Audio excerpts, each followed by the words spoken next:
put a limit on it. Well, because just 9 hours is excessive. That's why.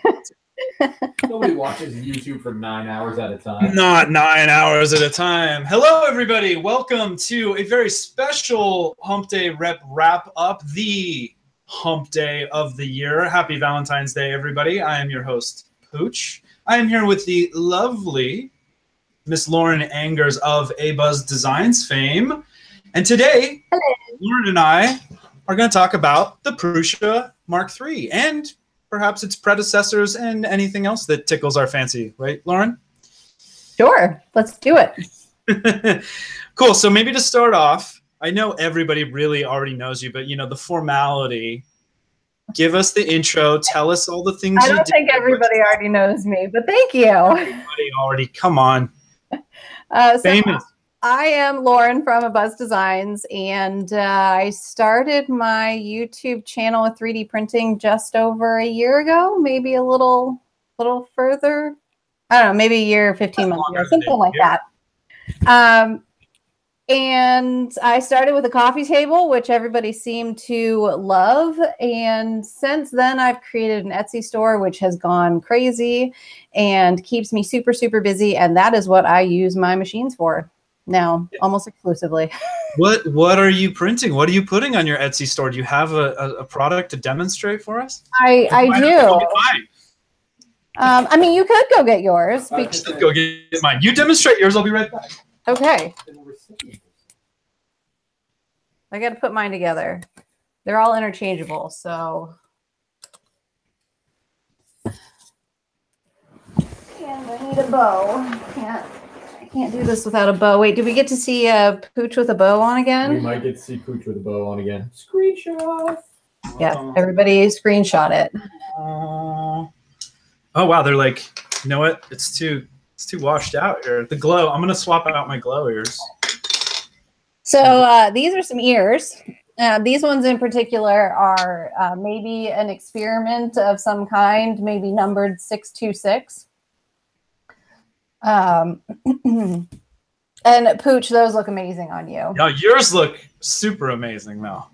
Hold on, my bow is a little cattywampus. Glitter bow. Gotta fix the bow. It's gotta be glittery. We did upgrades. We went big. I got these for my daughters. I'm stealing them from them right now. I think Nick detests the sequins bows more than he does glitter. Oh, no. Really? Well, yeah, I'm. Yes, yeah, because it's a sequin. See, this is my extent of style knowledge. This is not glitter. It's a sequin bow. Sequins.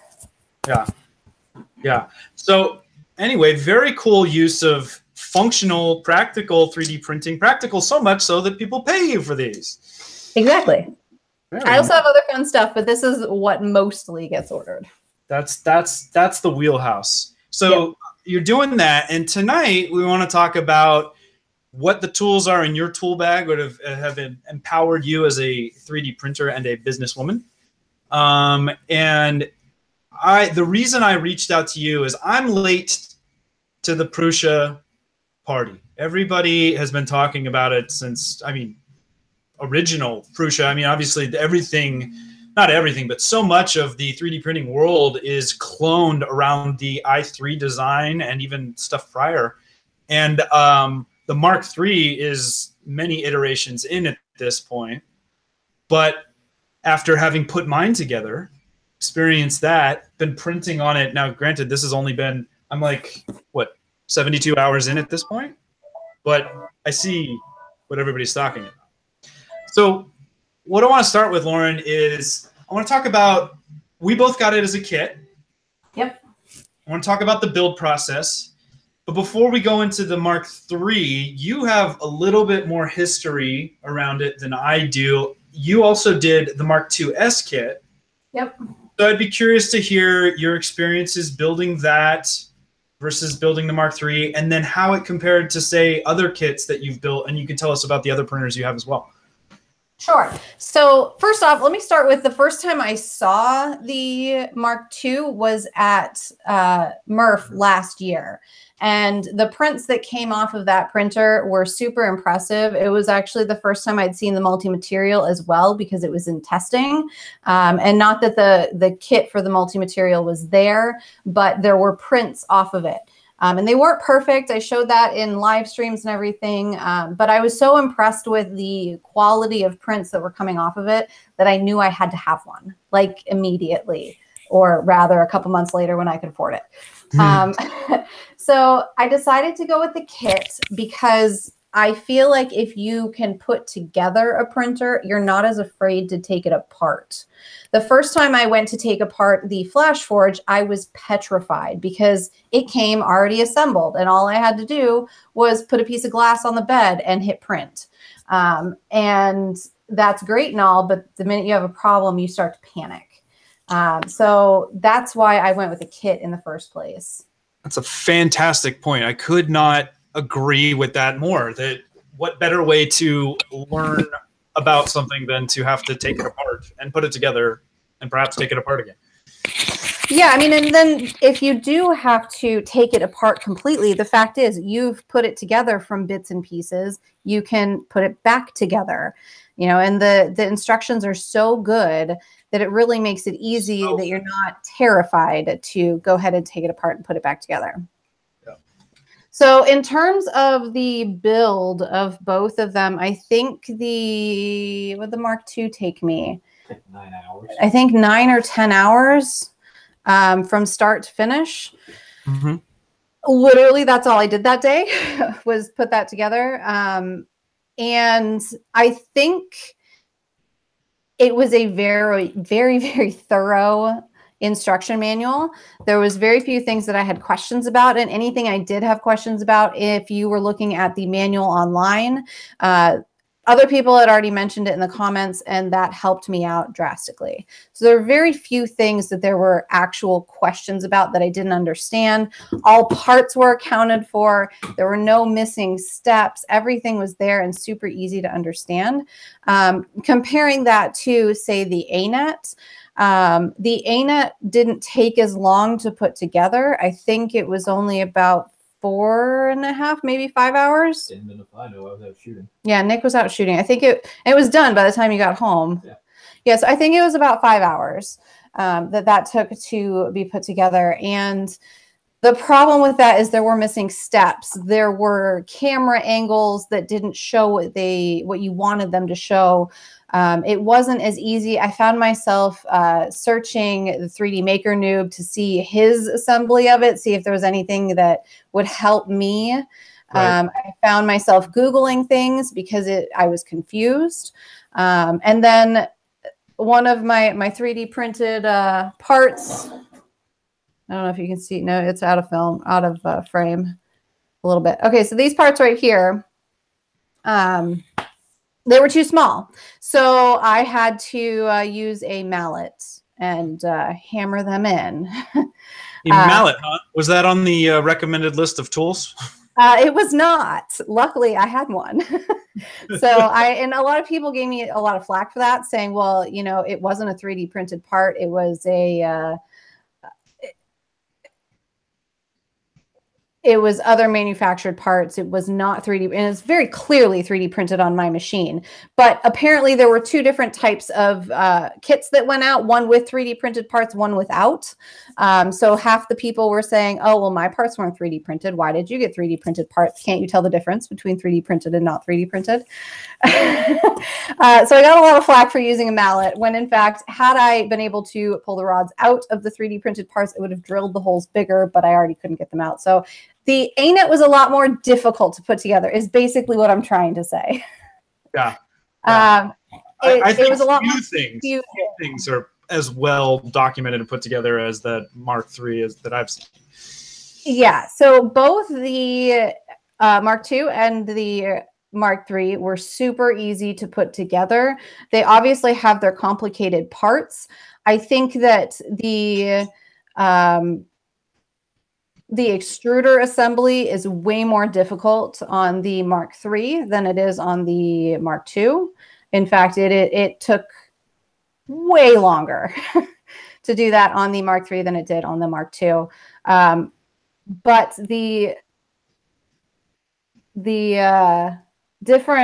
rest of it was more complicated on the Mark II than it was on the Mark III. So they kind of flip-flopped a little bit.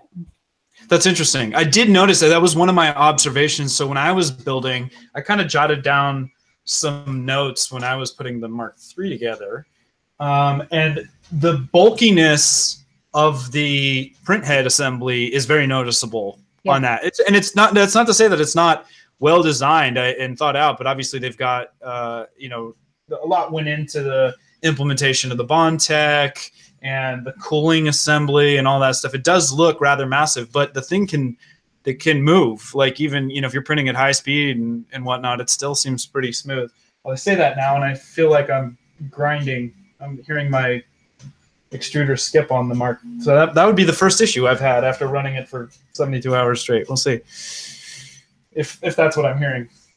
Anyway, so when you were putting, well, first of all, back up a step. Tell me again. You told me off air, but tell everybody else, how many kits now have you put together, and how many printers do you have? And so, I mean, this isn't something you have experience doing builds of 3D printers. A couple. So I have the MK2S, the MK3. I have the ANET A8, which we have dubbed Crispy, and I actually gave that printer to Nick. We have the Trinus, and we have the FlashForge. FlashForge came already assembled. The Trinus is 11 screws, so I don't really consider that a build per se. My first real build was the ANET A8. Gotcha. I do have an X5 waiting to be built, but we have not attempted it yet. Yeah, and not only the builds, but then a couple of your machines have seen some upgrades since, and so, you know, you're quite familiar with what goes into the mechanics of a 3D printer. At this point, yes. Yeah, and so as far as upgrades go, you were telling me earlier too, your Mark IIs has seen a couple upgrades. Yes, it has the multi-material unit on it. It has a hardened steel nozzle on it, and it also has the cap tubes on it. Nice. And it looks just so fantastic. That blue. The blue delicious. Matches your ears. Are we doing, I took my ears off. Are we keeping, I feel like if we're just, let's just run the ad the whole time. So just I think we totally should. I really think that you should rock those ears all straight long. I'm going to go two different colors. Now I'm lucky enough that Lauren sent me some bonus ears because I just had ordered the glow, which my daughters love. They like to turn out all the lights and walk around with their glowing ears and tell me how it glows. But yeah, no, we got a little variety too. They're interchangeable. The design is fantastic, but enough talking about ears. Yep. For the time being, we'll get back to that in just a second. So to go back to the build really quick, I just want to share some of my observations with the Mark III as compared to some of the things that I've built. And I have to echo what Lauren said. It's probably hard to take me super seriously with my but this right here is like one of the most impressive things I've seen. Like every other build I've done, well, granted, I wouldn't say I have a ton under my belt, but usually you see the online thing, right? Because you can update it. It's a wiki style thing, which makes a lot of sense and is convenient if, you know, assumptions were made around a picture that doesn't quite show an angle. You can swap it out more easily than having to run a reprint. But I think what's obviously nice about the Prusa is they've had the benefit of so many models and have been doing this for so long now that they really know what to look for. And I think they have the confidence of putting a good assembly manual together. And what's noticeable, you know, off from the get-go is just the attention to detail that goes into like the color of the arrows pointing at specific screws that are matched up to the bullet color and what tool you're going to need. I mean, like you really have to just not be paying attention to not understand this assembly. So just, you know, hats off to Joe and his team for this. And I got to say, being kind of old school, I really liked being able to sit down with something that was just right next to me. You know, I'm looking at a computer all day long and not having to have my laptop up and scroll and, you know, search and then ultimately get distracted because something else is coming along. Like I really just sat in the kitchen and I just went through every step, and it was very easy to follow. And it's almost, I don't want to say neurotic, but the attention to detail around where people go wrong historically. I mean, they have a lot of experience to pull from there as well, where it's like, make sure you read this step and do this, because if you don't, it will not print right later on if you miss this critical step. And it's all in bold and highlighted. And I'm sure they're still dealing with support stuff. That's got to be the hardest thing about having a 3D print company, is especially when you have kits, because oh my God. Operator error is insane. But they went through everything. And what I did is I had both open. I had my computer open because anybody who's typed in comments under certain steps might help you if you are a little confused, which I don't know if there were any spots where I was confused, but I always like to read the comments, because the Prusa team does actually respond to comments. So if somebody notes something, it often will get moved if it should go before something else. It really is a working document, basically, which helps out along the way. If somebody does think, oh, well, why'd you do this first? It would have been a lot easier if you did this first. And little things like in the one big difference I noticed from the Mark II to the Mark III is the explanation of how to put in the nuts that needed to go into little tiny areas that were super deep, and you had to figure out how to get them in without breaking the part. That was explained so much better in the Mark III directions than it was in the Mark II directions. I'm sure people were pulling their hair out with the Mark II doing that part. And with the Mark III, it was like it was nothing. It was so easy, and it was genius. It really was. And just to allow, I thought the same thing. And there was a couple spots where on, like you said, on the deep set things where, it's telling you, push it in and then thread it from the other side so that the screw actually like pulls it down into where it needs to be, which, it's genius. Are kind of tricks of the trade if you've done it enough, but it's really nice of them, sharing that kind of thing. So I have a couple observations about this build, or just the printer in general, that I don't want to say it's hard to find stuff about this printer, honestly, that you don't like. But there were a couple things that just kind of jumped out at me as, well, that's interesting. I wonder why that was. And I don't think it affects, I haven't seen any evidence to suggest that it's affected the quality of it or the longevity of it yet or not. But in a way, it's kind of nice because it also shows, it throws back to the RepRap heritage of, so much of it. The Prusa is like the prime example of the RepRap movement, right? They have a print farm with literally hundreds, I don't know how many he's up to at this point, but hundreds of printers printing the actual parts for more printers. Right? Yeah, it's awesome. I would love to go there and see that, because I think it'd be amazing to see. I think it would be just something to behold too. And then it sounds like he's continuously growing because he's just adding more print. And what a fantastic way to be able to scale, right? You're just like making all the equipment you need. They must have profiles just dialed in. Yep. Think about how long it took us to assemble and how long it takes somebody at the Prusa factory to put one of these things together. It's probably a joke, right? Like, right. You don't even need to look at it. It's second nature. And it's a lot of it makes a lot of sense. But I'm going to talk about like things that kind of jumped out at me. I was like, oh, I wonder, this is interesting. The use of the zip ties to hold the rails in, like for some reason, you look at that and it's, so let's start, to back up a step. The price point on this guy is, what is it, $749 for the kit for the Mark III, I want to say, and $949 assembled. Does that sound right? I think so. I'm going to look it up right now. Where's Nick? Nick, do the homework. I'm on it. I got it. Oh, you got it? Okay. I got it. So see this is what your lackey is for. I know. Research. Your Valentine. Gaffer. Okay, so oh wait, that's 2.5. Here's the 3. Yeah, $749 as a kit, and here is the fully assembled version. All right, I'm kind of tethered here, so I don't have a good. I mean, I might be better off showing the pictures. But again, this is just picky, and it really doesn't $9.99 for the assembled. mean anything. $9.99, $9.49, $9.50, $9.99 and $7.49. Okay, so it's $2.50 to have them put it together and ship it for you that way. Although to be fair, you know, the thing is very well packaged, so like that stands out to begin with. I can only imagine what the packaging would have to be if it's all assembled and tuned and tested for you. You don't want that thing being jostled around. But back to what I was going to say, the use of zip ties to hold the rails in, I don't know why that just felt a little janky to me.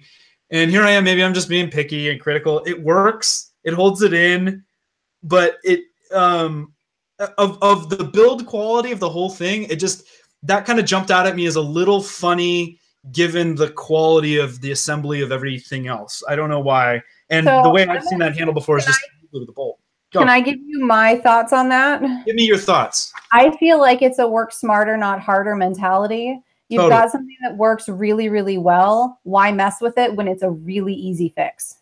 There's absolutely something to be said for that. And it's nice. I mean, if you need to take it off for any reason, you just clip the zip tie and put another one on, I suppose. Which I've done multiple times, not with the Mark III, but with the Mark II. I mean, taking things apart and putting them back together when they're just zip ties, even if I run through all of the extra ones that they send, which is a ton, I can just go to the hardware store, AKA work, and grab a bunch more. And that's exactly what I was going to say too, is that they really not only, you know, so that zip tie thing aside, the fact that he supplied like a ton, 100 times more than you need, you know, so like, hey, who doesn't need zip ties, right? And it's easier for them, I'm sure, just to get a pack of them and throw them in there and go. They're so inexpensive. So you're right, it works. It's time tested. It's neat. I think it just kind of jumped out at me as something at maybe this price point that just didn't have like a finish to it, but that. It's so marginal. People are gonna rail me. Yeah, my other thought on that is if I'm gonna have to spend more money, I don't want it to have to be because we're switching something out for zip ties. Yeah. You know, like if I have the choice of the filament sensor or the zip ties being not there, I'm gonna go with the filament sensor over the zip ties. You know, like I don't care about the zip ties. So they work. So I had an interesting conversation with Joe Mike. Tetronella, whatever his last name is, about the CR. You know, I just got the CR10 not too long ago too, and I've really been impressed. That one's running down there on the floor right now. I've been really impressed with that as well. But that is literally half the cost of the Prusa. And you know, I had asked him. I said, given a choice, if you could only pick one, would you rather have 2 CR10s, and this is the original CR10, not the S, because I know that one's a little bit more expensive. This is the 3 something. Would you have 2 CR10s or would you have 1 Mark III? What do you think his answer was? Oh, I'm gonna guess Mark III. You're correct. He said Mark III, and he's a quality guy, and he said simply put, he doesn't have the need for a lot of large format, so the extra build volume that you get with the CR10 didn't really have a lot of appeal to him. And he said, well, the quality is still excellent on the CR10, and arguably for the money, the best printer I've seen, and everybody that gets echoed all over the internet thus far. Yep. It's still not worth it enough to him to supplant all of the amazing benefits, which we haven't even gone into yet on the Mark III, that you're getting for, you know, twice the money.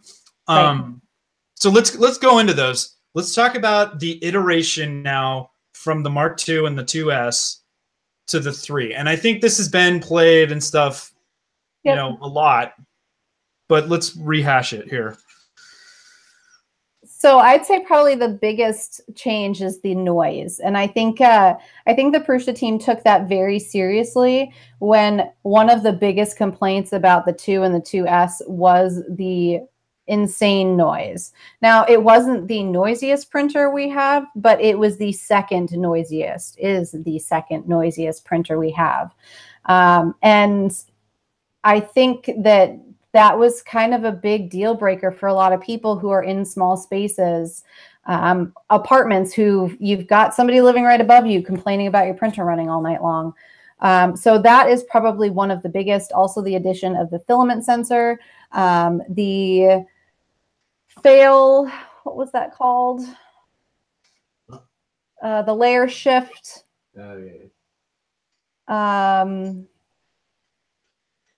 Drawing a blank on the name. Yep. I'm not sure what you're going after. Where if you bump the machine, it will find its home. Correction. Thank you. Layer shift correction. Is that all it's called? Sure. I thought it was something way more complicated than that. It probably is. But... and then the power failure option, where if you shut off or if you lose power during the print, we did test that live at one point, and it does in fact save itself after a power failure automatically. Very impressive. You know, the other thing that jumped out at me is just awesome. I don't have the two to compare it to, but it's probably similar. Your ears messed up my hair, Lauren. I'm sorry. I want a refund. You shouldn't steal them from your daughter. They're actually, I think my head is just too big for that thing. It was starting to give me a little bit of a headache. If you look at the menu and the implementation of Marlin on the Mark III and maybe the Mark IIs, just the attention to detail around, like, when you load the filament, unload the filament, it's like, did it start extruding and the right color is coming out? Yes, no. You know, like if no, it'll extrude a little bit more. If yes, it stops for you. And it's just a lot of really good UI, user interface, and user experience compared to most of these other people. They're just taking a vanilla Marlin and maybe throwing their logo in there in violation of the GPL. But it was impressive. I think that it's super. It is a super intuitive system. What you expect to be in certain locations is in those locations. You don't have to go searching for things. It all makes sense. And things like is the color the right color? Is super easy. And then if you have a filament failure, it tells you to unload the filament, and then it tells you to reload the filament. It really makes it easy to make sure that everything goes smoothly. Well, not only that, it's like automatically detecting a lot of the common like just the commissioning of the printer when you first assemble it and have it go through its like self-test routine where it's like checking to make sure the fans are coming on. It's like, okay, did the print fan come on? Did the extruder fan come on? And it can detect a lot of that stuff on its own even. It's amazing. It's incredible. It's mind-blowing. No, and like I said, he has a lot of pedigree and heritage to pull from to have gotten to this point. But it's by far the finest 3D printing and build experience that I've had, and it just kind of like is crazy when it's like, oh, okay, I see what everybody's talking about now. Why didn't I get one of these a long time ago? It's one of those, like, if my brother is looking to get a 3D printer, I was like, this is the one that you need to get. Just get a Prusa to start. If you want a good experience from start to finish, I feel like that's the way to go. I think that's fair. I think having the benefit of seeing the CR10 too, I could see an argument for that if you really didn't have the coin for the Prusa, but it's hard to deny just how much head and shoulders above in the tech the Prusa is than the CR10. The CR10 is a fantastic, just bare bones, basic machine. And I think that's a good starting point a lot of times for people, right? To not have so many overwhelming features. But it's hard to argue against. It's hard to argue against either, and it's a case of different tools for different jobs, I think, for a lot of things. And if you're looking for, to be honest, we would like to have a CR10, but we're out of space as it is. We don't. you know, like we've got 5 printers on this countertop, and the only available space is where I actually assemble things and make things. And there is no more space up here as the studio currently is. Well, we've got more countertop downstairs. We do have more countertop downstairs, and we have a couch that Nick is currently sitting on that will probably not be there in the next couple of months. There's always more space to be. There is. It's just a matter of having to redo everything. I mean, ask Joel, right? I mean, there's always racking to be purchased. There's always garages to be taken over, and although you guys have an attached garage with cars in it, I'm assuming. We don't have a garage at all. You don't have a garage at all. So Nope. Nick is out there like chiseling ice off of his car every morning, and you? Well, I mean, Nick works from home, so he doesn't go anywhere. But so you're the one out there shoveling. You turn your car on in advance with your little remote start, and then you let that defrost your windows so that your windshield wipers do the work. It's a whole other world when you're living in snow. People don't understand what that's like. Yeah. We haven't talked about one of the best features of the Mark III so far. You know where I'm going? My favorite, hands down, the magnetic bed, the removable spring steel bed. Now, this is like the fad of 3D printing right now. Like everybody's printer bots getting into it. The Prusa, I've seen some third-party implementations. I suspect we're only going to see more of it because it just makes sense. And the testing, or the use of PEI as a material, but beyond that, the fact that you can swap out bed plates. So if PEI isn't going to work, if you're doing PET-G and you don't want to use PEI because it's like you're never going to get it off of there, or you're doing a nylon or something like that, you can swap out a Garolite. You can swap out just, Boro glass. And I love that Prusa in the manual even says, he's like, and there's going to be third-party implementers that you can get, this, and, he's open to it. He loves it because he is born of the RepRap movement. A lot of his talk, he's just so all about,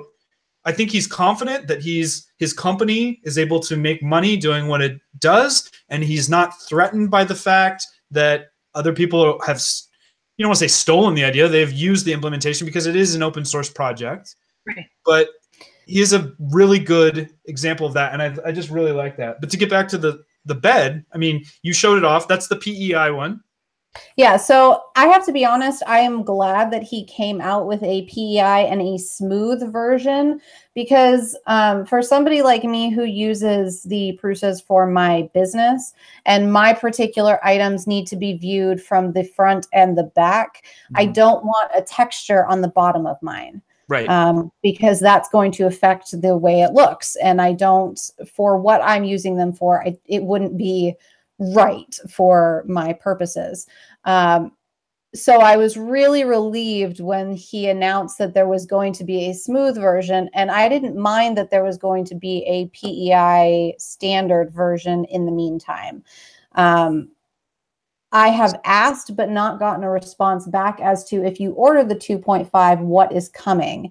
If you get your choice between the textured or the smooth, or if it's going to be shipping with one of these. Because there's been, when you ordered, it was automatically going to be the textured. Correct. So yes, to reiterate what Lauren was just saying, the original plan was that the bed, the sheet was going to be a powder coated PEI sheet, which has been phenomenally reviewed by those who were lucky enough to get that version. But the general public doesn't have access to it because, as I understand it, is harder to manufacture than they originally had expected. And being the consummate professional that Joe Prusa is, he said, you know what, we're not going to release something that's not quite ready. And so their substitution was, we will cut $10 off the price and we will give you the PEI version, which is absolutely fantastic. You look at the thing, it's a sheet of spring steel. It's got PEI on both sides. Yeah, I was just going to say that it is reversible. It's reversible. So, which is good, because if you're like me and destroyed one side, you've got another side. But yours sees a lot of use, I'm sure, so far. Yeah. I'm looking at, you know, I've run, and like I said, I just put mine together, but like you would look at the bed, and for PLA coming right off it, like you would never even know it was used. It's just so, I didn't even need to do the alcohol wipe on it and all the prep that, you know, he recommends on it. Like it just worked. So mine already has, I just switched to this side yesterday. Mm-hmm. And it already has some ears burned into it. It's like the old CRT tubes where, like, you know, the logo of the CBS or the NBC logo is like burned into the screen. Yeah, my other one is like that too. So I had to start moving where I was printing them because it was becoming difficult to use in that one spot over and over and over again. The other thing that Lauren mentioned, for those of you just not quite sure what she was talking about, the 2.5 kit that she's referring to is the upgrade path to the original Mark II and 2S series, where it's going to get some, but not all of the features of the 3, which we're going to include the new bed, right? Yep. Swap the bed, the filament sensor, the new Pinda probe. Yep. Was that it? Oh, the Bondtech extruder, which that doesn't apply to me because I've already got the MMU, right? Which uses that. But I think that was it. Okay, and remind me that it was a 200 something, 250. I think it was 200 for that. And so, to you, as somebody that uses this for their business, you know, every day, worthwhile upgrade. You pulled the trigger on that because all of those features. Mostly exclusively the bed. The bed. I'm not going to lie. Popping things off, especially some of the more delicate prints that I have, the popping those off of a PEI standard bed can sometimes be a nightmare, and I've lost a couple of prints because of it. So to be able, the 2.5 did include the bed when I ordered it, FYI. So I've taken my... So you're looking for the MK2S to MK 2.5? Yeah. 200, 199. Yeah, 199. It include the bed? 199. And you heard it here first. According to Lauren, at that price, how can you afford not to? Yeah, I mean, to me, it was well worth it. Well, and you're making a business decision, right? Because it's like, if I can print this many more, this much more efficiently, it's going to save me this. The 2.5 does include the bed. Nick just looked it up, and it also includes the fan and the Bondtech, the filament sensor. But it's still a 12-volt system, right? Because it's still using the original board. Is it using the original board, or is it sending a replacement? Okay. Yeah, I think the electronics say so. So it doesn't get the 24-volt upgrades that the Mark III saw, but there's, you know, and it's not gonna really dampen the sound, right? But if you're somebody like me who the sound isn't a big deal, to me the couple of upgrades made it worthwhile, especially the bed and the filament sensor. So I have a demonstration unit here. Took it for a walk. I unplugged it and brought it over here. Let me see if I can angle this so we can get a better look at it. See, it's got just an integrated handle, so it travels nicely too. Another benefit. So to show off the bed, it's literally as easy as just lifting the thing off. And these magnets are strong. Like it really latches on there, like to the point where I think, as Tom Sandlander said, you really don't want to get your finger caught under there because it'll pinch you. Yes, but you know, you pull it off, and literally, like, removing your prints, you don't have to, like, I remember originally it's like you're using the hairspray, and then I'd go like throw it in the freezer really quick if I wanted it to be easier to take off, and like you literally just like bend the thing a little bit, and like stuff just like, it's stupid easy how and like the amount of time that you're saving on messing around with like getting a spatula under the, you don't even need it for PLA, at least not in my experience so far. And it's so dialed in on the first layer that you don't have to mess around with a lot of like what you did before, where you were worried about, you know, if you got that good adhesion and sometimes you would jam it down like too much, and then that would really, you know, weld it to the plate too much. And it's just awesome. So it just works. I got to tell you though, I'm the opposite of you, where I love when I'm looking at the parts, when I was putting it together, you can't see this on camera, but you can see it was printed on one of the textured powder coated ones. And that gives it such a cool look that you almost would, you know, obviously if you investigate it, you can see there's layer lines on it from other sides, but on the side that was like against the plate, the texture almost makes it feel like it was injection molded or whatever. You're not seeing like the traditional lines that even on a smooth side print, you'll still see like a little bit of where those lines stitched together. Yeah, so don't get me wrong. I like the texture, just not on the bottom of my ears. Not for what you do. Yeah. And right. So I wouldn't mind having a textured bed if I could also have a smooth bed where when I was printing something for myself or printing something else where it would make sense to have it, then I would love to use it. But for my ears, I want it to be as close on the top as it is on the bottom. And that's the beauty of this setup, is that you can. And I believe he's made it now so that when this bed is ready, it will be for sale. And I think for people that got it, not only did you get the $10 off because you didn't get it originally, but I think he's discounting it as well for people. If you know, you send him the order number, you'll get it for a little bit less if you want. And then you've got a second sheet to work with, which is awesome. And I love the idea that I can, and I think Joe Mike's already done that. I wish he was in here so he could chat in, but you know, done his own Garolite sheet. So, cause he does a lot of nylon, which is great for nylon. And, you know, who knows what materials will come out in the future where, you know, swap that plate out. It's fantastic. And you're taking it out and you're not worried about the, you know, changing the level. And the fact that this is the best auto bed compensation implementation that I've ever seen, with, you know, the pin to probe and the fact that it can detect, you know, any defects in the, I mean, it's awesome to watch it work before every print, having it probe, you know, it's 9 points and it's spot on. You look at these first layers and they're just nailed, and it's awesome.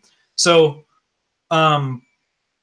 you know, having started with a printer that had auto bed compensation, but not a great implementation of it, it was on my Delta and it had force sensing resistors, and you couldn't do it if the bed was heated above 40°C. And there's all these limitations, you know, to now what we're seeing is probably going to be a, you know, this is going to be the copied implementation. I mean, there is nothing better that I can imagine if it holds up over time. I mean, that's really the X factor. So I actually have to say I have noticed some issues just in the last couple of days since I flipped the bed to the other side. I had no problems originally and then destroyed one side of my bed.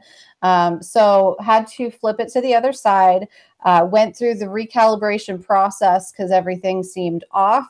And I have to say, I've noticed something is still off. So I have to go through, I'm going to run the calibration that's got the 5 squares on it to see if the bed needs to be adjusted manually, which it can be done in the software, similar to the 2 under calibration. Bed level correct. Mm-hmm. So in that you can tell the left and the right if it needs to go up or down, the front or the back if it needs to go up or down, and you can dial it in better that way. I'm not sure why when I flipped the bed, all of a sudden there's an issue when there never was before. That could be just a coincidence. It could be, you know, maybe a deeper issue. I'm not sure. But I do have to say, in terms of the pin to probe on the current printer, that the Mark III is 1,000,000 times better than the Mark II. That was the other selling feature for me to upgrade the 2 to the 2.5 was the pin to probe, because with our house, we tend to keep it really cold in the winter, but we don't have central air. So in the summer, it does get pretty hot in here. And it seemed like I could never get a consistent first layer on the 2, no matter what I did. I've kind of leveled it out to the point now where it's okay, but as the spring comes, it's going to be difficult again until the summer hits, and then I'll be able to level it out again. But that's interesting. I'm curious about your commentary on just flipping the bed over and trying to rack my brain on like what that could. It was very weird. I checked the bed thinking, well, maybe I warped the bed, but it's not. It's still perfectly flat. It's spring steel, so it's not like it's just going to warp the way that you get aluminum. Interesting. And I don't think you'll be able to tell from this. I should have left it on there. But one side is, I don't think you're going to be able. Is that zooming in? No. No, you're not gonna be able to see it on this. I can post some pictures on Twitter, but the ear that was on the right-hand side is way over extruded compared to basically smushed down into the bed way more than the left-hand side is. And like I said, I went through the full calibration on it, which meant I brought the x-axis all the way up to the top, or the z-axis all the way up to the top, made sure it leveled out, went through the whole process all over again, and it still had some issue. So what's your geometry looking like on the x-axis where the belt, because that is something I noticed when I was putting it together. It wasn't quite lined up where I'm actually getting a squeak on the idler for the x-axis, and I think I need to tweak it a little bit, but it's making me wonder. I did get a little bit of a squeak in the beginning, and I just used a screwdriver and pushed it over and haven't had a problem since. Huh. I'm just wondering if something got out of cant, and yeah, that's interesting. I mean, how many hours do you think you have on your Mark III at this point? That's a good question. I don't know. Is there an hour meter on these? That'd be an interesting. There is. I have 6 days, 6 hours, and 19 minutes. Okay, so that doesn't seem like a whole lot. 6 days? No, considering I was out of town for a week and a half, though, it's not so bad. And you got it when? It was before Christmas? It was just before Christmas. Before Christmas, yeah. No, it was just after. It was my last. It was my last stream of the year. It was somewhere around there. I can't remember. Yeah. It was towards the end of December. This is something I love too. I don't know why, like that you get a lot of glare off this, but just the fact that like the skirt, you can literally just like put your fingernail on it and peel it off. It's just it's super good machine for sure. It's like it has its ups and downs though, just like any other machine. So tell me your downs. So obviously my current issue, that is what it is. The one that I just explained. This is going to sound ridiculous because everybody loves how silent it is, which is awesome, but I can't hear when it's done.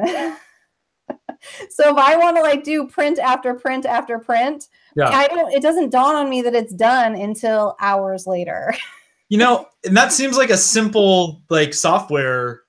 Yeah. Like, how is there not like a finish chime, like your laundry? Like, does your washer do like a fun little song when it's done?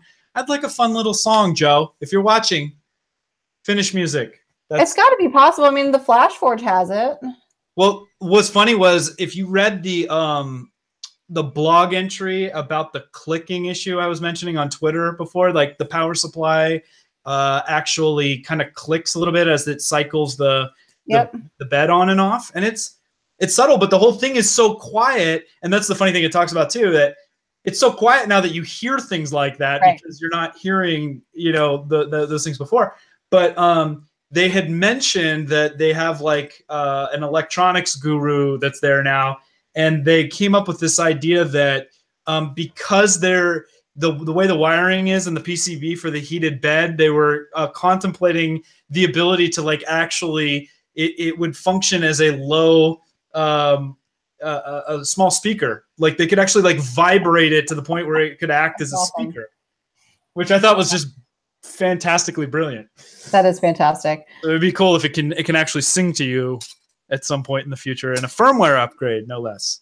Right. The other thing that I think is really cool, and it's something that's not just for the Prusas, it's for a lot of printers, and that's linear advance. I think that the linear advance has some huge upsides to it. but it also has some huge downsides to it if you are super OCD and crazy about how your prints look, especially in the top layers. Because you don't necessarily get as smooth of a top layer if it's up to the speeds that it defaults at. Give us give the people that aren't in the know the primer about what Lin Advance is. And so the concept is that it basically, it speeds things up. Oh God, I'm going to butcher this. I put you on the spot. Sorry. That's okay.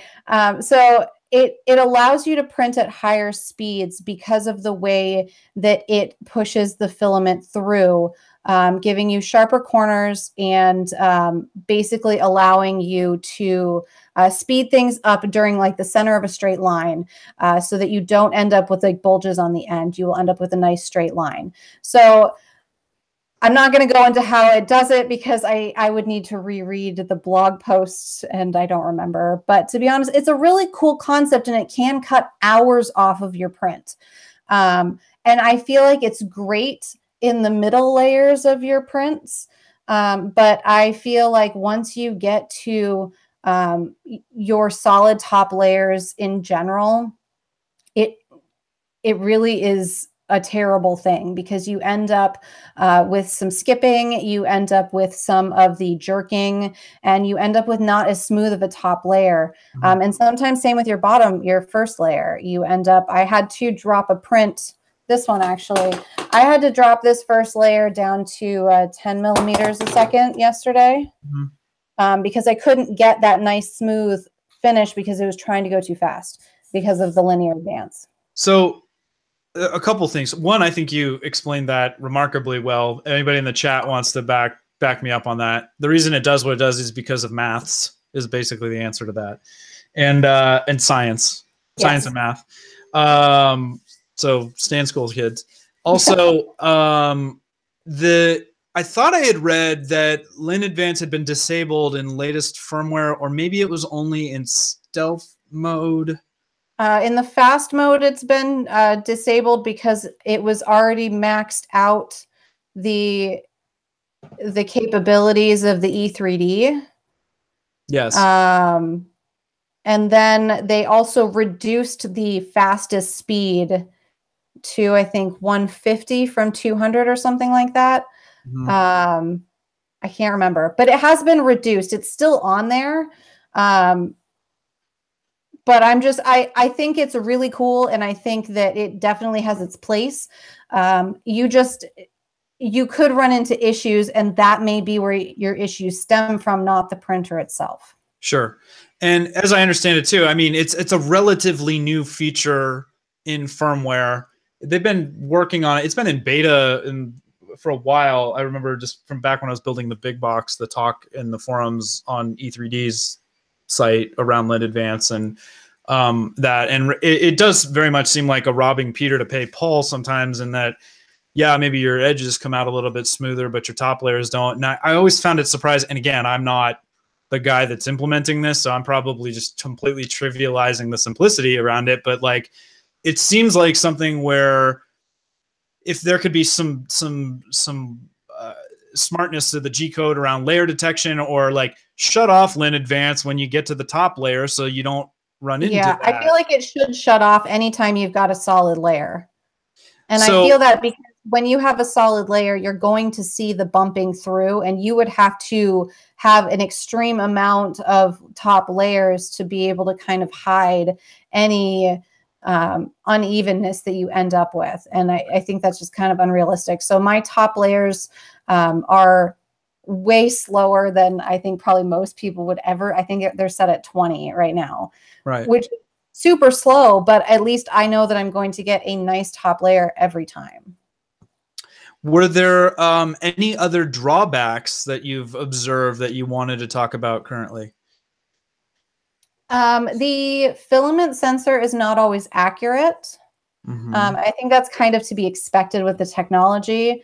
There was one night I was using some polyalchemy, the yellow color, and it was the first time we'd heard the beeping go off for the filament sensor. What is that? Yeah, honestly, I was just gone to bed, and I was like, "What is that beeping?" Like, I thought I was like, "Did a smoke detector down, or did the carbon monoxide detector go off, or something?" We can't, because that never goes off. Yeah. But finally, it realized it was the printer, and the filament was not jammed. It was not stuck. There was nothing wrong with it. I just literally fed it through again. So I'm not sure why it went off. And it did it 3 times with that filament and hasn't done it again since. So, on any. So I don't know if it was a polyalchemy filament issue or if it was just a glitch. That's interesting. I haven't experienced that yet too, but again, I'm a greenhorn. So okay. So the filament sensor reliability is questionable. What is cool though is when you look at how much work and attention Prusa pays to the community and how often they're releasing new firmwares and trying to address issues. And I mean, he does regular releases and takes it seriously and has no problem, it seems, owning up to the downsides and you know, talking about what they're going to do to fix it, or you know, why the issue exists. And so it's probably easy for us to sit here, you know, on our high horses and just judge. But well, yeah, so the good thing about the filament sensor is if you are finding it to be an issue, you can turn it off. Yep. You know, it does have an on-off switch, and I think that's awesome that they included that, because some people just don't want to worry about that. And, you know, if you're setting a print and you've never had a problem, you may risk more of a problem by having the filament sensor if it's not 100% accurate. You know, but I do have to say that the Prusa team is amazing. I did have a problem with the Mark II where all of a sudden my print was just stopping for no reason, and it turned out there was a broken solder on the SD card, so it was no longer connecting. I remember that. Yeah, so I learned how to solder things, but I learned how to do that because I wanted it fixed immediately and I was impatient. Yeah. But they did ship me out a replacement LCD whole section. I think they shipped it out that day, and I had it 2 days later. You know, and fantastic. That's awesome. It really is. No, and he stands behind. I mean, that right there is something that I think we gloss over. But if you were to call Creality and look for support on something like that, it's a get what you pay for thing. Like, they stand behind their product. You might pay a little bit more, but you're paying more because he's got to employ a crack support team and answer a ton of questions. And given how many of these things he's selling, that can be no small feat, I'm sure. So a tip of the hat to you, good sir. Yeah, for sure. And I have to say, I've had conversations with him at Murph and at Maker Faire, and email conversations. And he legit cares about his product. You know, some people just make a product and they know people are going to love it and they put it out there and they really don't care at all what's going to happen with it once it's out there. I got myself. Take my monetization away. But he cares, and you can very clearly tell that with the way that he talks about his product. And I think that says a lot about a company when the creator actually cares that much. Agreed. It's very refreshing. The attention to detail that goes into the continued effort. I have every bit of excitement and faith that there will be a Mark IV and a Mark V, or who knows if he'll stay with that naming convention, but that they'll continue to do well and iterate, and it'll be really fascinating to see where this is going to net out in a couple years. Opportunities for improvement, really quick. I know I promised you, because you're a busy gal and you got to get back to work. So I wanted to maybe let's finish. I'll leave the opportunities to improvement. We kind of talked about that. Let's talk about your choice with all the printers out there to use for your business. You landed on the Mark II S and the Mark III. Why? So when I saw the Mark II at MRF last year, I was super impressed by it. And I thought if I was going to have a printer for a business purpose, I wanted it to be something that would be consistent, something that would be easy to work on if I did have issues, something that I had readily access to parts if something went wrong, which meant it was automatically going to have to be an open source machine. I wanted to be able to make upgrades to it if I needed to. And if a company went out of business, I didn't want to be SOL. I wanted to make sure that I had the capability to do what I needed to do and that a printing company was not going to stop me from doing it. In addition to that, hearing all of the good things about it and seeing the prints that came off it, I just like anybody, I did my research. I watched countless YouTube videos.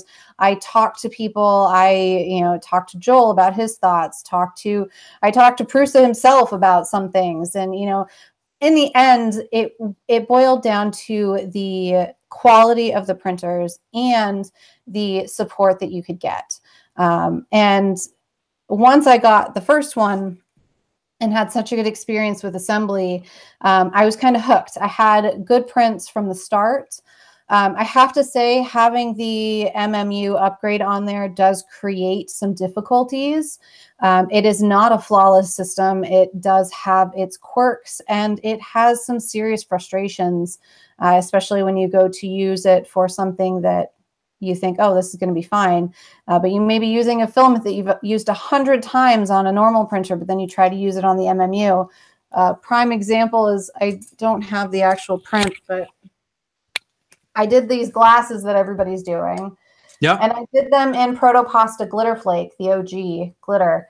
And could not get the OG glitter to print correctly on the MMU, but then immediately put it into the Mark III and it printed without a problem. So it's one of those things you really have to dial in a little bit better. That is why I will not be putting an MMU on the Mark III.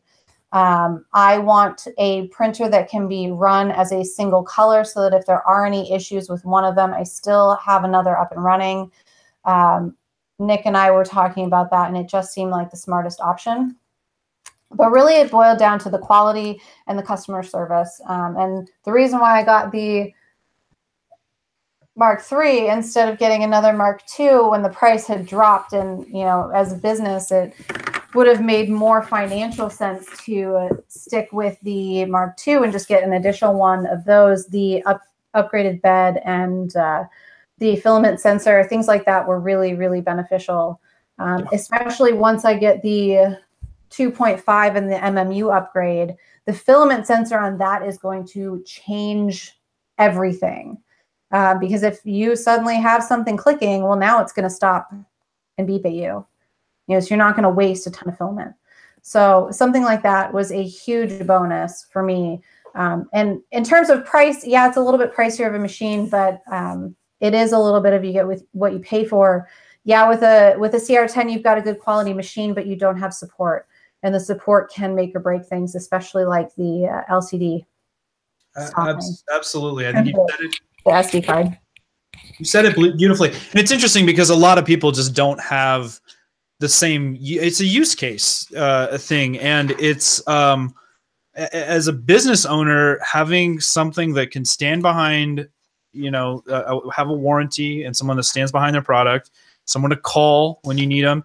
And exactly what you said, the fact that they're not using proprietary parts, to me, that's gravy, because, that's not common. And I can't think of many other examples of something where it's like, even if they do go out of business and don't stand behind it, it's like readily available part, maybe, right. I don't know, like old Hondas or old cars where it's just, they're so prevalent that something's around, but you get the idea.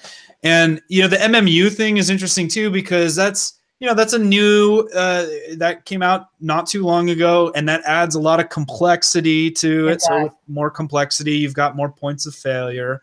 And so, you have to. It is definitely one of those things that going into it, I mean, obviously I've been using printers for well over a year.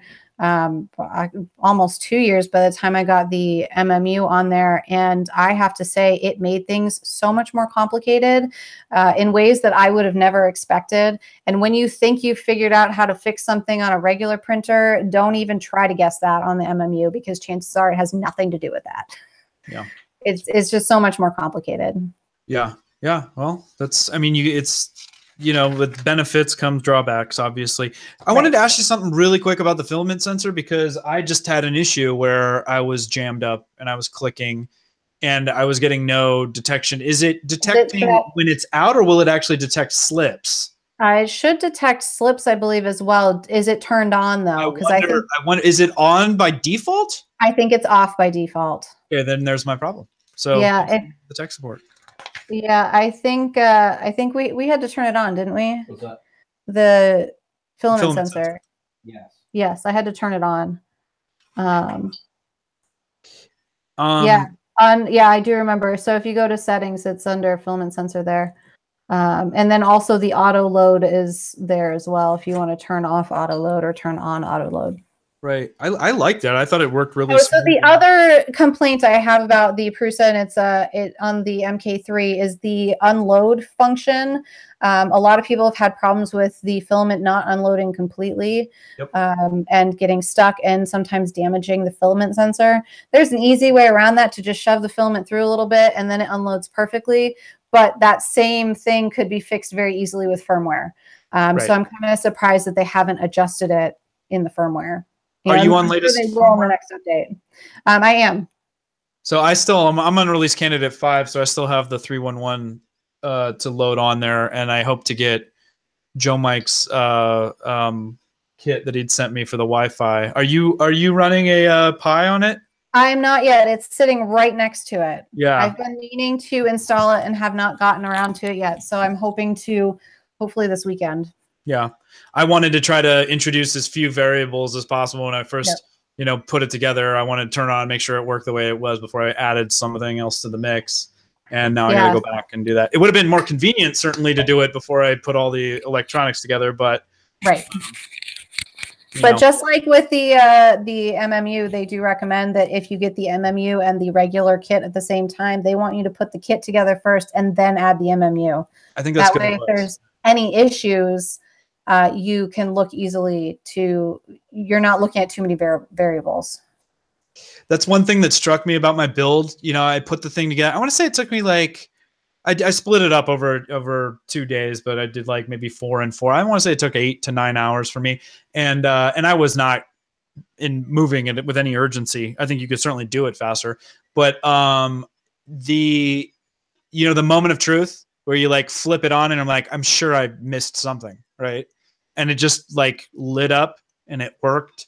And it printed, it went through its 12 minutes of calibration, and then it just printed beautifully. And, I started off, doing the classic Adelina and the Nefertiti. And then I wanted to see the real high quality frog. This is the 50 micron frog. And it just, straight out of the box. I don't think I did. I think I did the frog and that was it. And then I went straight into printing ears. Well, of course, because money. No, to be honest, there's a lot of prints. So that was the other reason why I had to get a second printer, is because I was not able to do any prototyping. I wasn't able to play. I wasn't able to do anything other than just print ears. And even that was I was pushing a 2 to 3 week lead time straight out with no break. And that just was unrealistic, especially trying to get new things out. There was no place for me to put in prototypes and make sure that other new designs were going to work. So having the second printer has relieved so much pressure to be able to get things out exactly on time, and to be able to play around with things like printing glasses, something that previously I wouldn't have been able to do. Is doubled awesome. Your bandwidth. Well, given that most of your work is done on your Prusas, you basically doubled your bandwidth. Yep. Yeah. That's fantastic. And it is always nice too to know you're not dead in the water. If one goes down, you got a backup and stuff like that. So there is something to be said. There is a little bit of, it's a little nerve wracking to know that if the MMU goes down, I have nothing to replace it with. Right. So that's one of those, if something's not working, I better get on it and fix it real quick. Well, maybe it's a good opportunity to find a good deal on a used, Mark II that you throw the MMU on. Who knows? Well, listen, Lauren, it's been awesome talking to you. I'm going to let you get back to work because I promise you I'm already going over. That's okay.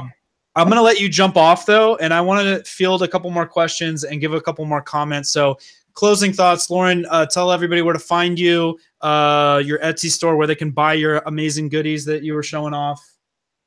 Go. So I am at AbuzzDesigns on YouTube, Twitter, Facebook, pretty much all social media. And my website is AbuzzDesigns.com. That will automatically direct you to my Etsy site. Awesome. And you're selling it as easy as possible. Are you selling exclusively through Etsy, or are you going to do direct sales at some point?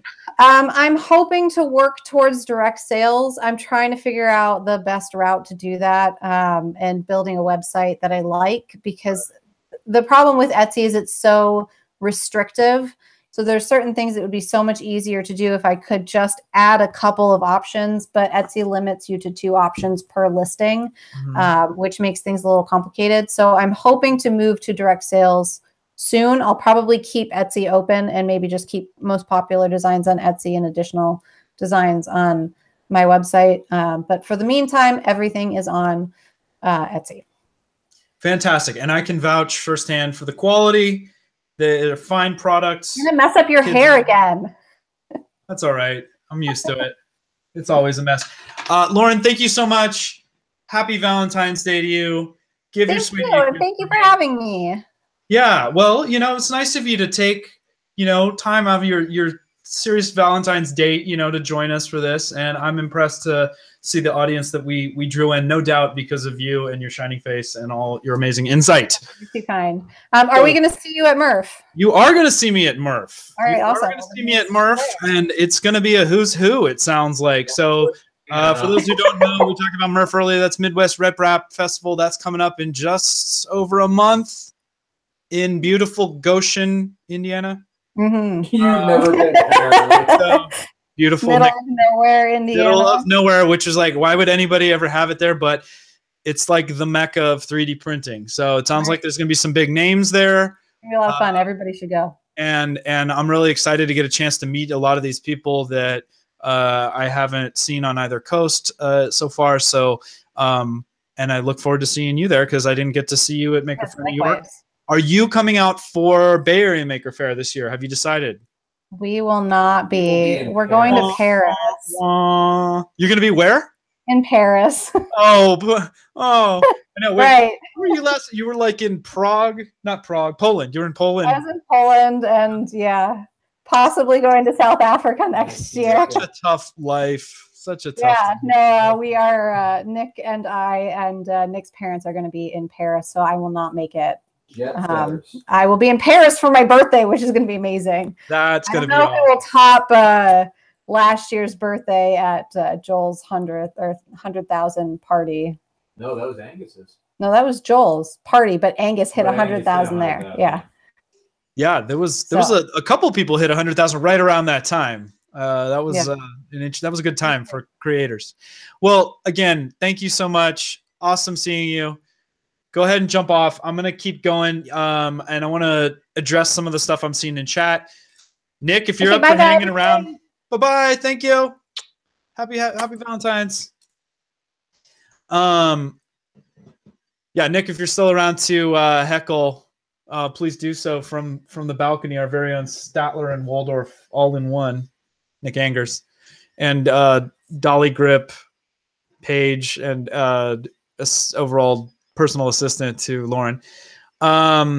Yes, Burnin' Gems brings up, so Murph has historically been where it is, in the middle of nowhere, because that's where See Me CNC is I believe, correct me if I'm wrong, the originators of the event, or one of the main driving forces behind it. And Atomic Filament is out there now as well, which is cool. I, in fact, would love to talk about Atomic. I am running some Atomic right now on the CR10. I can't get enough of that cherry red. It makes for a phenomenal Valentine's Day flower, rose. I'll show this off as I wander. And then I was just pulling off the what do they call these? The sepals, the sepals of the flower. I don't know. Any botanists in the house? So this is atomic. I don't feel like my lighting is best for this, but this is the. What's wrong with me here? Let's go this way. Let's just go to this main view here. I got too much light going on here. Huh? I got to work on my lighting. Not a great shot like that, but the red, this doesn't do it justice. I'm going to take some stills and show it off a little bit better that way. But the color is just awesome on this. I love it. Let's point this down again. So I ran these. These actually came off the CR10, which I think it did a very good job of. It took just under 24 hours to do 9 of them at the quality and settings that I'd had, but I like that. And then this is some of my minty green that I was talking with You Do It, not You Do It, yeah, You Do It, John, about, and a couple of other people earlier on Twitter. I see you there, buddy. It is not XHTML compliant. You're correct. But for brevity's sake, we took some liberties. This is a web developer nerd joke for those of you who are wondering what the heck we're talking about. But the minty green, I was surprised. I like the translucency and the color. I wouldn't have thought to recommend this because originally I was using just some of my normal V-line green, which kind of on camera comes out a little bit more tealish than it really is. So I don't have color corrected quite right on this. So it's something I guess I have to look into as well. But the dark red with this like minty green I think is going to make for an awesome flower. So if you're like me and you have family and friends who are very good at killing flowers, you give flowers that cannot be killed for Valentine's Day, and they appreciate these things. And it's cool because it's, you know, it's a neat thing that lasts forever. One of the little things that we were talking about yesterday that I really enjoyed discovering was if you, the hole, and you can of course size this accordingly. If you scaled it down, you could probably find something different, but it turns out 12 gauge electrical wire fits perfectly in there as a stem. And I like it because it's like solid core copper. And so you can bend it for flower arranging. So there's your flower arranging tips for Valentine's Day, people. If you haven't seen these models yet, this one here was by, what's his name? I love it. And he just added the leaves and stuff as well. I'm going to look it up and put it in there. I can't remember his name. Dun, dun, dun, dun, dun, dun, dun, dun. I'm not going to spend time looking for it, but I'll add a link later. Let's finish up on the Mark III. Does anybody have any questions? It's in the chat that has been considering getting one, has one. Any commentary, John? I know you've got one, or maybe you have the Mark II and not the 3. I'm not sure, so you might have some commentary on it. Awesome! You're going to release your video with the purple haze. That's fantastic. Yes, thank you, Maz. Maza Natero is the model creator. If I'm saying that right, I apologize if I'm butchering it. Nick is saying he's been using PETG and carbon fiber for a while, but I'm missing the context to that. Yes, you do need some purple haze. And I am sad to announce this now, but purple haze is probably, it's been selling very well. It's gotten a lot of critical acclaim. And attention, thanks to the community. But it may be on hiatus for a bit. I'm down to I think I'm down to 6 spools now. And the reason that I'm not resupplying it just yet is because the supplier, I've had difficulty dealing with the supplier in other capacities and whatnot. So I'm looking for a new supplier, and that makes me nervous because getting the color formulation right is a process. And so we'll see how that goes. But I'm working on it. I hate to lose steam on a product that is doing really well, but I'll update on that. It's also been an interesting time just in general for me, just going through the move for the business and some life changes and stuff like that. So I'm only coming out of the the dark and back into the light a little bit. But I know I've said this more in the past, and I am, swinging back in. So I hope you see some more of this. I've got some really excited collaborations coming up that I'm excited about. I've been really blessed and honored to have just some really top tier members of the community. Obviously, Lauren, Uncle Jesse, Nick has been on as well. So there's some B players as well. But it's been fun, and I look forward to more of those. Also, I'd be remiss if I didn't say Joe Mike. Way back when we did the teaching one with Design Make Teach, Josh, that was fantastic. I've been meaning to get back on him. So hopefully we'll get back in the swing of things. I've been really happy to see a lot more activity on Twitter. I think thanks very much goes out to Chris Russell. He just did his I think it was a 3,000 sub giveaway, and that gave the brand a lot of good attention. There's been other giveaways as well that have been happy to sponsor, that have given a good bump in that as well too. So I love you, Nick. I love you. I kid because I love. Atomic stuff, Nick. What are you talking about? Had 6 rolls left, now 0. You're burning through the Atomic because Atomic makes solid stuff, and I wish I could desperately talk Mike into doing a collab with me, but he is I'm sure working very hard at stepping up his production. He is one of the few people out there that just, I truly say, like, really gets it, that he, like, probably like Joseph Prusa, goes not necessarily after the money, but does it right, doesn't release things, he doesn't make promises he can't keep. He's not trying to undersell. He seemed like a straight shooter. So I've interacted with him a little bit. We'll see. I've got some other ideas in the pike too. Obviously, a lot of my stuff comes from China as well, and keeping an eye on quality is a challenge there. I'd love to find some domestic suppliers. So we'll see. But it's been good. Yes, Tom Willis. I am not currently a reseller in the sense that I do not sell other people's brands. I am a private labeler or a rebrander.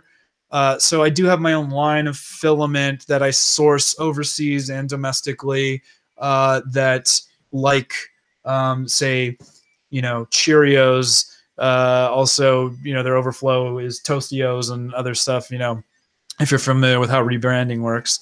So there is no secret sauce necessarily what I do, save for maybe some custom color options that I've been working on and some other stuff. There is one product that is of my own design, the cleaning kit that I released.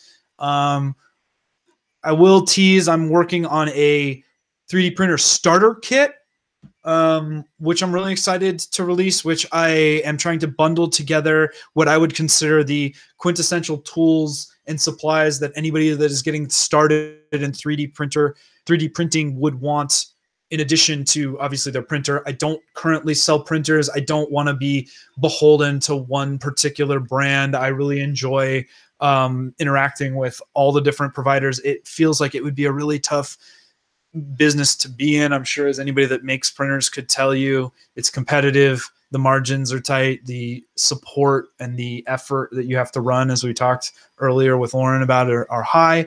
But thank you, Lauren, for the link. I must have given you mod privileges at some point, so you still have the ability to post links. But thank you for doing that. I appreciate it. That was the link I'm talking about. There's also a new set of roses that were put on my Twitter earlier that I'm trying out to see. I think I like the way those are going to look a little bit better. They're a rose as opposed to, I'm not sure what this is. So I'm getting into flower printing. Who would have guessed? This is interesting too. I'll show off. This was actually done on the CR10. This is one of my favorite models so far. And I'll try to get a link up, but the quality of this model, I need to look it up, is phenomenal. And this is that, this probably shows off that dark cherry red better than anything so far. and this was on the CR10 at just a 0.2 layer height, but just, you know, for a put it in and print and go, I really love this model. And who knows? I'm not a horse person either necessarily, but I am a 3D printing model person. So there we go. Burnin'. How long till we see a Repcord CR10 rebranded printer? It's low hanging fruit because I've been approached by a couple of different people that are producing printers that you might be familiar with, but you know, it's just me right now, and my ability to juggle multiple SKUs and handle some shipping here and there. Amazon handles the majority of my stuff right now, but as I'm growing, it's getting bigger than me. So, you know, some moves are going to be made. We'll see. So I don't have an answer to that. Maybe I'd like to get to a point where obviously my website right now, if you look at it, is terrible. It's basically like my Twitter feed. The intention was to do some direct sales on there and to get some reselling going at some point, but we'll see. Thank you, John. The horse is sexy. I'm sorry. I like how you spell sexy.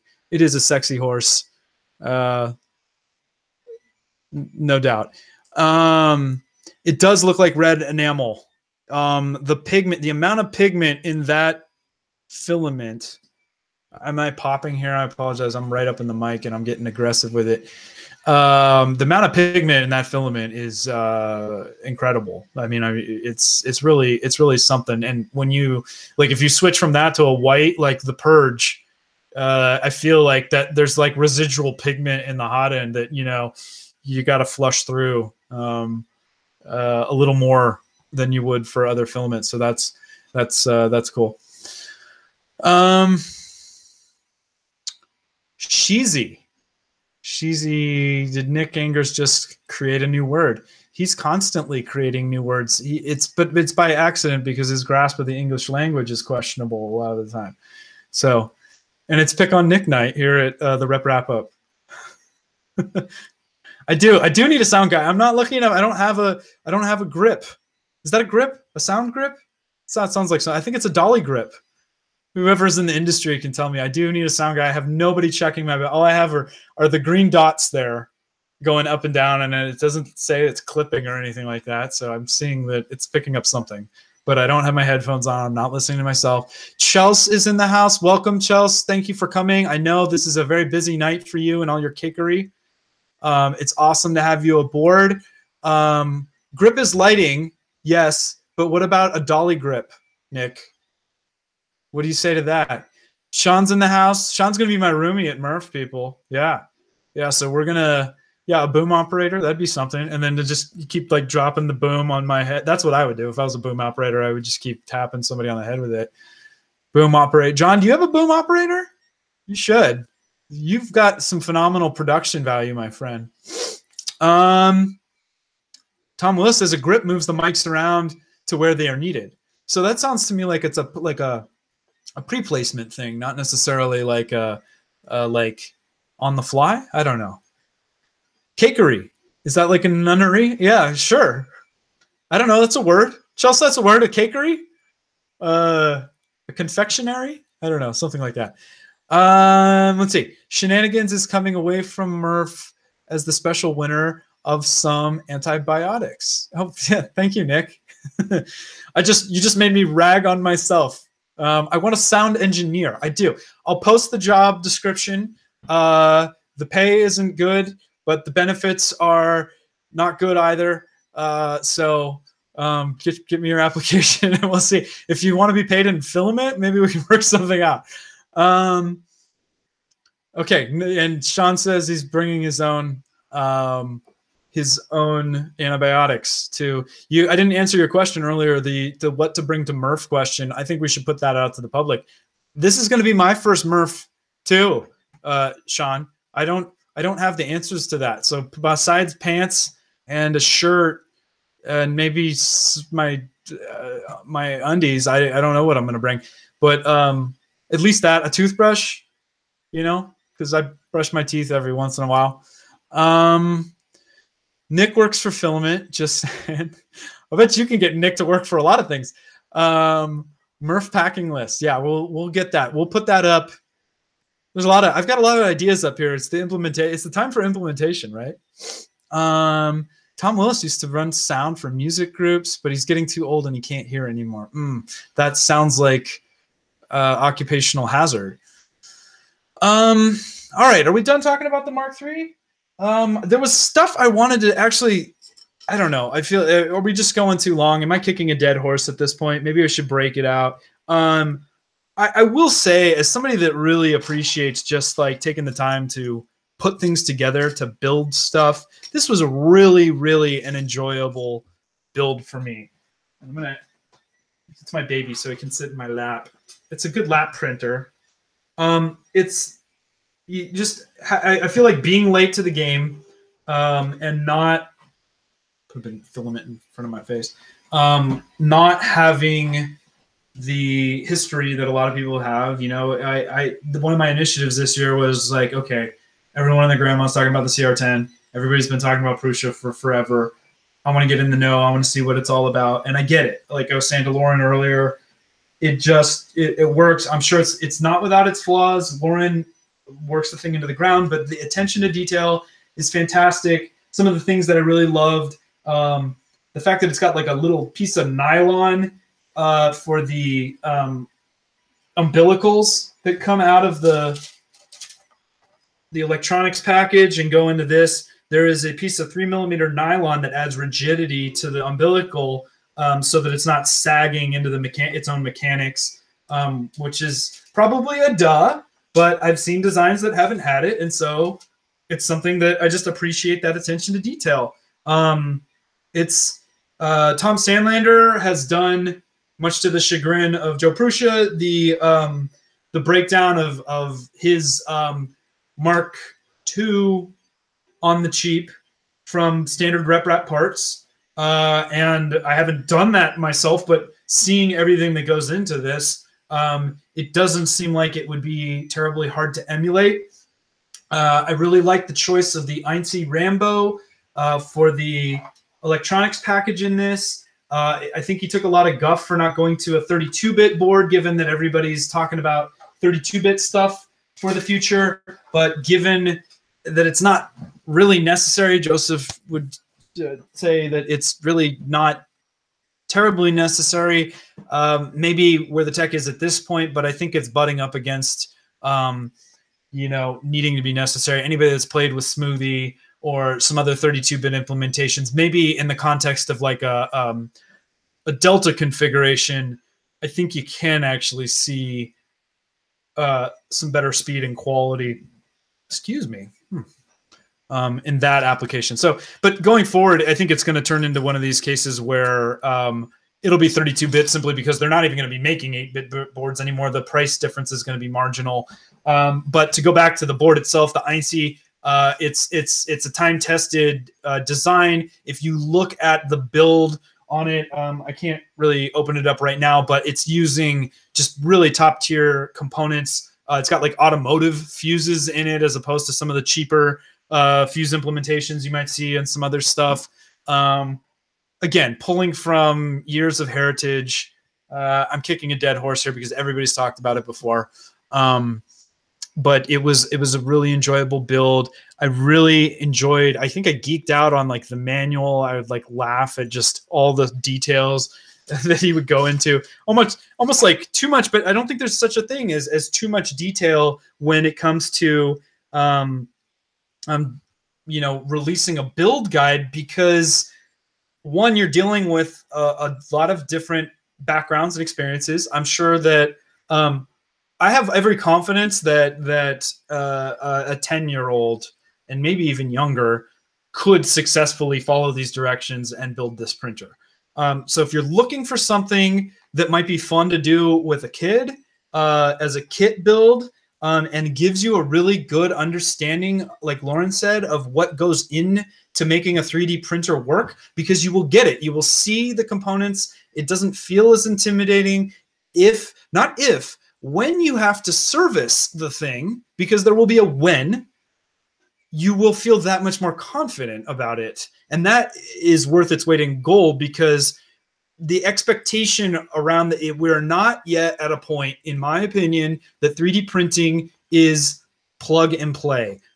There's a lot of really trick things out there that are getting it close. There's a lot of really top tier high-end manufacturers that are getting it close. But at the end of the day, the amount of mechanics that go into this thing, if you are running it over time, I don't feel like it's going to be able to have the usage hours on it that the average consumer would expect. So I would compare it to something like a standard 2D printer, say a laser printer or an inkjet, where the mean time between failures, the failure rate, is way too high for the public's expectation of things.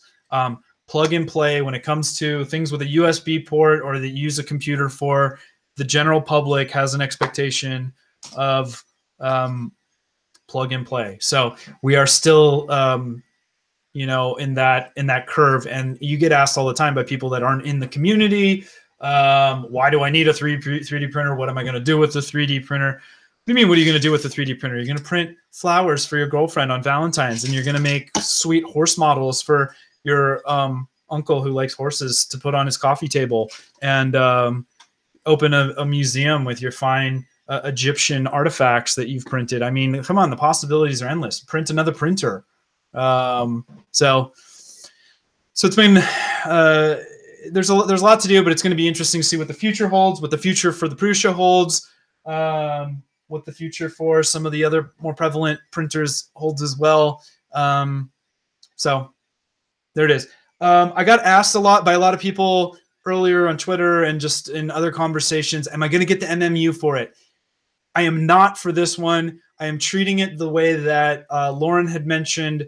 I want a printer that is stock, as close to stock as possible. That is going to be my go-to printer when I need something to just print, that I feel comfortable with putting something on and walking away from and coming back, and it will be there and it won't have jam. Now, again, I wouldn't say that it's not without its flaws, but I have more confidence in this printer than any other printer I've had so far. And who knows, once I get the filament sensor turned on, maybe that'll help, because this thing got about to 95%, and then the top of my sepals failed because for some reason I got a jam. Who knows? Who knows what that was? So right there, I'm going to have to debug. I'm going to have to troubleshoot that and see what's up. But hey, that's the fun of it, right? Tom Willis, MPMS. My MPMS is waiting for a part. And Burn and Gem wants to know what that is. I want to know what that is too. I'm not familiar with that acronym. Multi-process machine services. All right. I think I'm going to call it here. I can feel my voice starting to tingle. I'm also getting hungry, and I think it's taco night, even though yesterday was Tuesday. It's taco night here at the RepCord household. I want to thank you all for joining me tonight. I really want to give another thanks to Lauren for taking time out of her busy day, especially given that she works during the day and then comes home and then works at night. That girl works. Her design, her effort is very apparent in what she makes. She's an awesome human being. You need to go follow her if you're not. Her know-how, she's an all-around maker. I'm in awe because I can talk about the stuff and I have some background printing, but I have no design chops whatsoever. And so somebody that's like the true Renaissance woman is inspiring to me. And so I feel very humble and flattered that she would join Lowly Poach for such a stream. But it was a lot of fun. We had a lot of fun. DeRusso, I don't know if you're still with me, but I wanted to give a shout out. Last week, for those of you who hadn't followed, we were down in SoCal, and that would be my good buddy Travis, aka Pyro Design. We were down at the Matter Hackers meetup. Dave, Mara, everybody, the whole Matter Hackers team was there. Joel was there. So many people from the community. Krusty. Jeff DeRusso was there. He brought me what will be my B webcam. I think he either won it or was given it in a giveaway, and he was kind enough to pass it along to me out of the goodness of his heart. And so I thank you for that, good sir. I will put it to good use on hopefully my next stream. So you're welcome, Burning Gems. You're welcome, Abuzz. You're welcome, Matt, and everybody. Thank you guys for tuning in and participating. I appreciate it. I appreciate the love and support, and I look forward to seeing you guys hopefully on the stream next week, and many of you soon within a month or so for Murph. So until then, be good. Peace. Make on. Pooch out.